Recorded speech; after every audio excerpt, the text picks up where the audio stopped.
Hi, Zane. So good to talk to you about your life journey.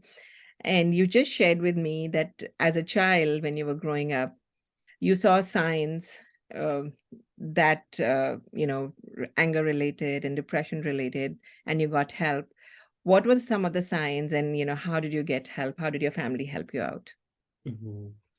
I will say at the very beginning, it's I think it's really difficult to see that in yourself when you're a child. Like you're not going to think you're any different. You might feel different, but you're not going to think this might be like a sign of depression. This might be a mental health condition. I didn't know anything about that. But what I can say is looking back on those moments, I was just incredibly sensitive. And I don't think that you should shame people for being sensitive, but I was overly sensitive where I got really angry over the smallest things, or I got really depressed for long periods of time that I think you would see a lot of kids getting over more quickly. And not to say that I think it's okay for people to take time if they're depressed, but as a kid, it was something that my parents saw that. Why am I sad all the time? Why do I have trouble making friends? Why do I have social anxiety?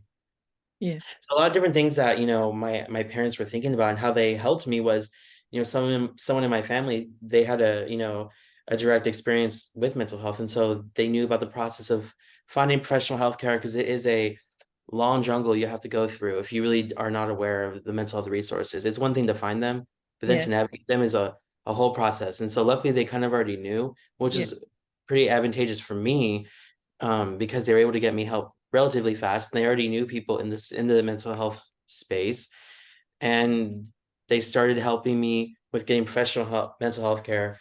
I would say towards the end of elementary school, and I saw a psychologist till the end of high school. So that's almost 7 to 8 years And that of my helped life you. I was seeing a psychologist, which is why for me, I don't really see the mental health stigma. Well, I mean, I see it, I know it exists, but for me, I have zero problem with someone going to get mental health care because it's just been embedded in me since I was young. It's just a natural thing for me to think that, if you're having a mental health symptom or condition that if you hopefully you have the means to go and get help. And I don't see anything wrong with that. Or taking medication for your mental health. I don't see any problem with that.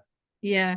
So was there anything at school that you were very comfortable with, right? Like you were open about your mental health situation with your peers and your friends? I would say no, actually, mostly because I didn't really know what it was. I didn't know. I felt different, but I didn't know that it was mental health. I didn't really know what it was, and think that's why I think sometimes when you want to educate children, you want to be really mindful of how they're going to learn things. Because even if I was told about mental health, I probably didn't really grasp it, Yeah. depending on how it was shared.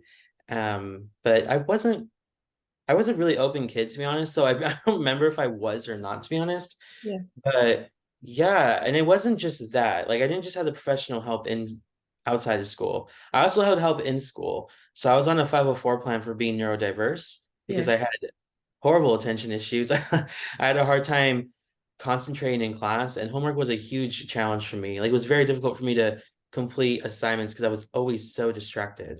Yeah. And so I had a 504 plan, which is, like an individualized education plan for students K through 12 that needed additional support. Yeah. So with the mental health and the attention issues, I was able to get help with getting less homework, not like a private tutor, but tutoring that helped me throughout the day.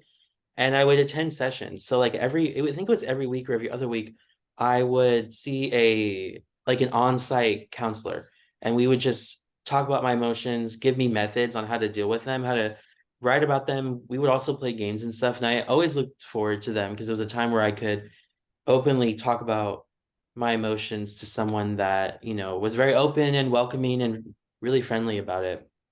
Yeah. That is amazing that the schools are providing these resources.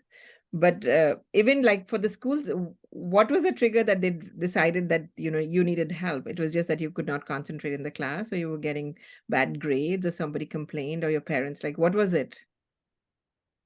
I really don't remember what the cause was, but I know for sure that my mom was a huge advocate for me. So Okay. when she saw that I was falling behind in school, or she saw that I was having trouble completing my assignments, and she would constantly help me with work, she knew that she needed to intervene, and she worked for the school system. She actually worked for the elementary school I attended. So Oh, that's very, very helpful. Not everyone has that position. So I was very fortunate that my mom knew the people, she knew the education system, she knew who to talk to. yeah, Not every parent has that level of understanding or that position. So that's why for me, it's yeah, like sometimes the school won't notice. They will just see that your kid is falling behind. And yeah, they may even talk to the parent and say, your kid needs to be doing better. And instead, well, maybe they actually just need additional support. Maybe they need a specific education plan.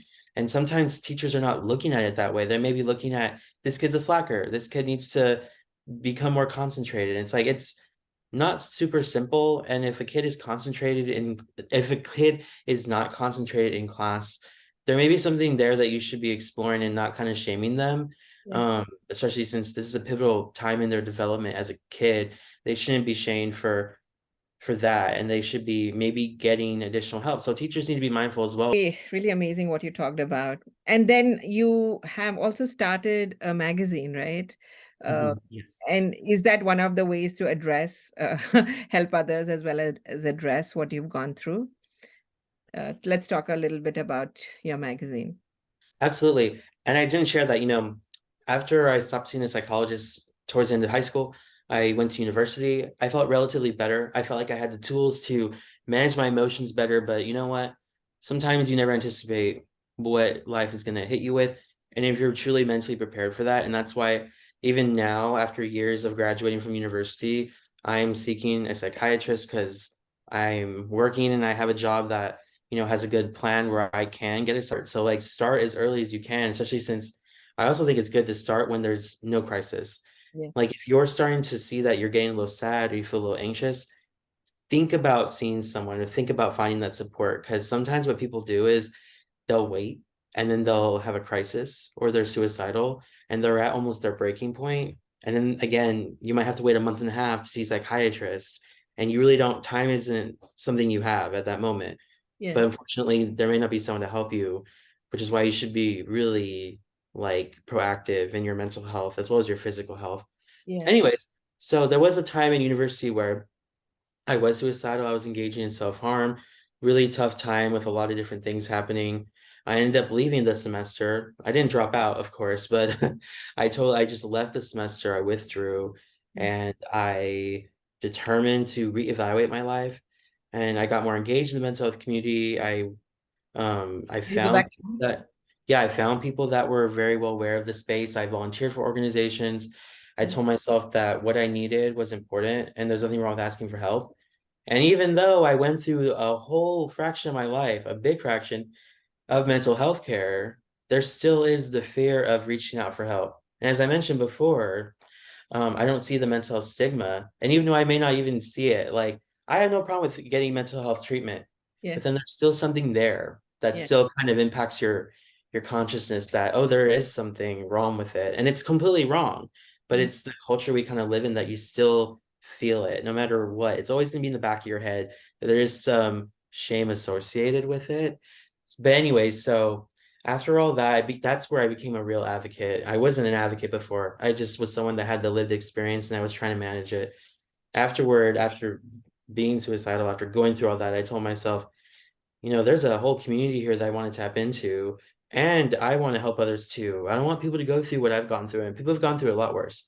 yeah, Um, and so I don't want people to experience that. People will, but if there's any way that I can create more of a sustained culture where people can talk about mental health, or that there is less shame to be looking for help, or to just tell someone about when you're feeling suicidal, I feel like it's a very hard thing to tell someone that. But and that's also on the other person's end that nothing's wrong with saying the word. Like if someone does feel like they're really depressed, there's nothing wrong with asking, are you thinking about suicide? It's not going to give them the idea because people know about suicide. It's not like a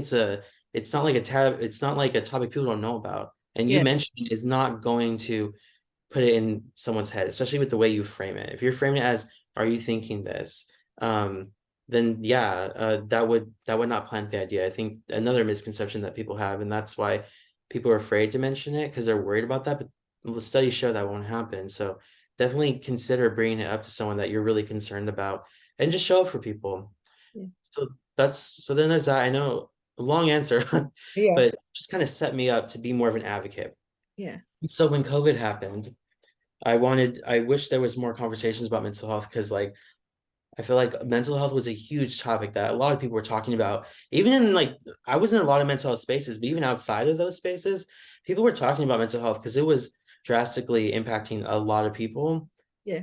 I wanted to see more of a mainstream angle from like the mainstream media talking about mental health. I think they're doing a better job. I don't say a good job, I say a better job than they were before.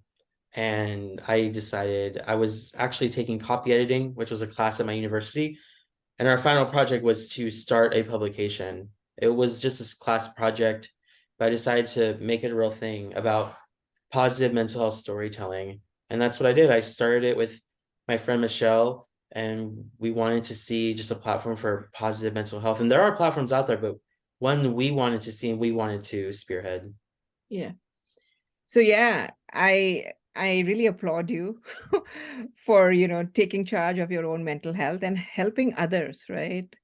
And like you said, right, the stigma, even though you acknowledged it, but it still exists. Yeah. Yeah. Thank you, Zane, for your time today. Yeah. Well, thank you so much.